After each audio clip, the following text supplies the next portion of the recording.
semua diberikan hidayah oleh Allah Subhanahu wa taala. Dengan rahmat itu gugur dosa-dosa. Belum selesai. Jadi aminnya simpan dulu.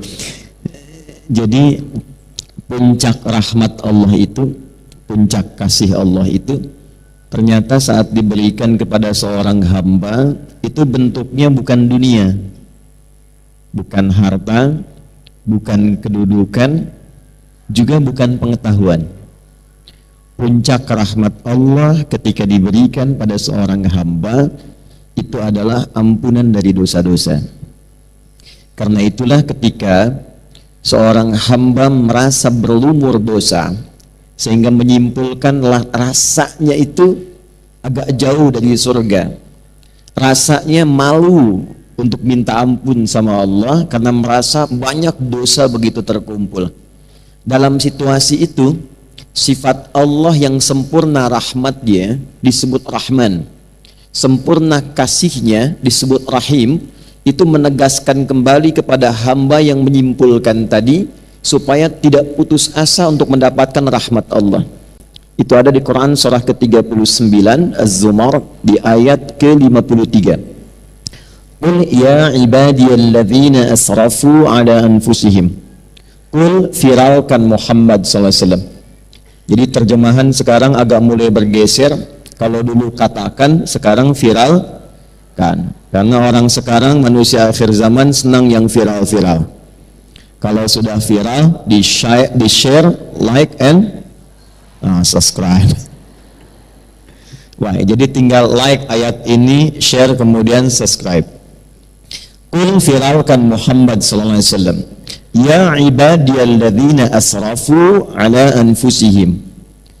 Duhai hamba-hambaku semua tanpa kecuali. Jadi di sini menggunakan kata alladzina disebutkan sebanyak 1080 kali dalam Al-Quran, dan itu mencakup semua aspek dan gender terkait manusia, mau laki-laki, perempuan, besar, kecil, tua, muda, sepanjang bernama manusia pasti punya potensi berbuat salah. Itu ya. Jadi tidak ada yang sempurna. Tidak ada yang sempurna sepanjang manusia. Bukan nabi, bukan rasul yang punya sifat ma'sum, dijaga dari salah, itu berpotensi berbuat salah. Jadi percuma kalau mencari kesalahan orang lain, Bu. Kalau suami ibu pernah salah, berarti suami ibu manusia. Kalau ibu ingin mengharapkan pasangan yang tak pernah salah, silahkan nikah sama malaikat. Ada banyak pilihan, malaikat Israel ada. Kan di antara makhluk Allah yang tidak pernah salah cuma malaikat kan? Ya, tahu dari mana ya? Ya. Quran surah 66 ayat yang ke-6. La ya'sunallaha ma amarahum wa yaf'aluna ma yu'marun. Malaikat itu dicipta oleh Allah dari cahaya bahannya, materinya cahaya takwa.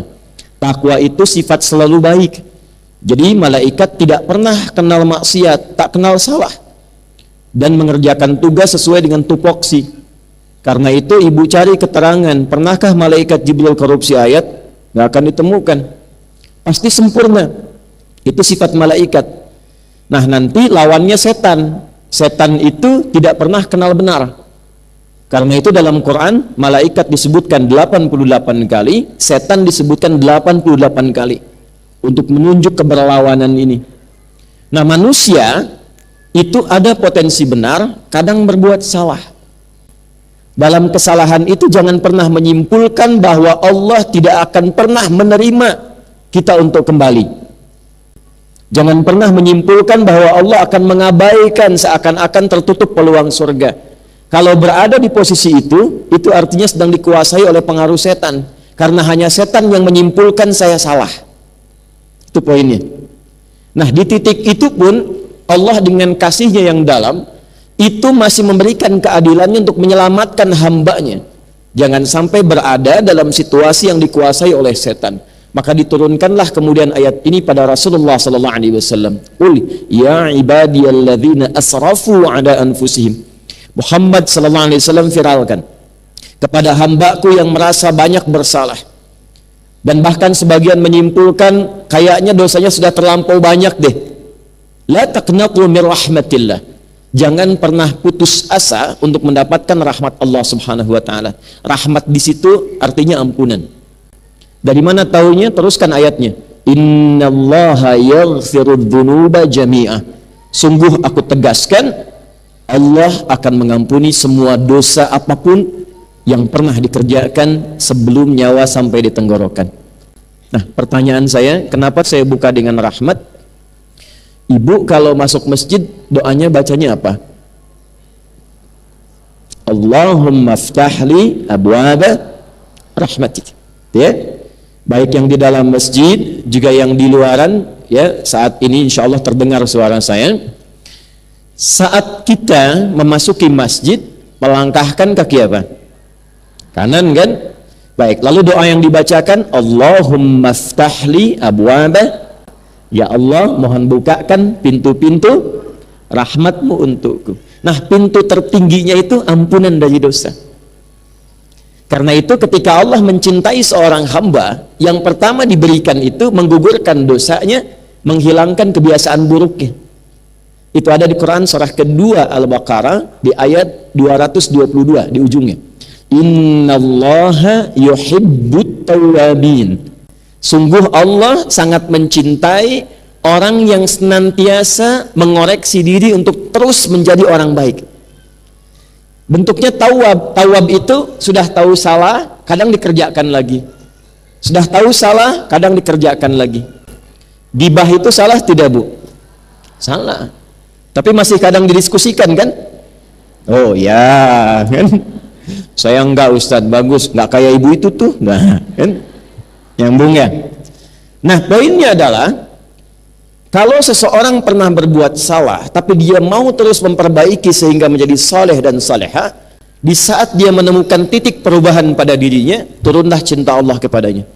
Kalau cinta Allah sudah turun, maka terjaga dia dari ujung kepala sampai ujung kakinya untuk selalu bersikap dalam kebaikan. Itulah rahmat Allah yang sempurna yang diberikan pada seorang hamba. Dan itu tiada lain tempatnya kecuali di masjid. Di mana? Di masjid. Nah, di dalam masjid itulah kita membuka, kemudian melangkahkan kaki kanan, mengucapkan Allahumma ftahli abwaba rahmatik. Ini penting saya sampaikan supaya masuk keluar masjid itu ada perbedaan. Kalau kita paham tentang doa ini, maka jangan disia-siakan ketika masuk. Ustadz belum datang, acara belum dimulai, Anda sudah ada di dalam, sholat 2 rakaat, duduk, koreksi diri, muhasabah. Jadi begitu kemudian keluar terjadi perubahan, itulah berkahnya masjid. Makanya ibu kalau nggak percaya, masuk masjid itu tenang, tenang sekali. Coba tadi saat masuk kan, rasanya beda kan dengan masuk rumah sendiri. Tenang, duduk nyender ke tiang, dekat AC, tidur aja. Nah, itu poinnya. Yang ingin saya katakan, pertemuan ini dan kapanpun ibu memiliki kegiatan di masjid, di pengajian apapun, itu ciri keberhasilannya ketika kembali dari masjid, keluar dari masjid, keluar dari tempat mengaji, terjadi perubahan pada diri kita masing-masing, menjadi lebih baik lagi. Ya, saya selalu pesankan kalau Anda belajar dengan saya, tidak merubah Anda menjadi lebih baik, tinggalkan saya, cepat cari guru lain. Karena itu poin pentingnya.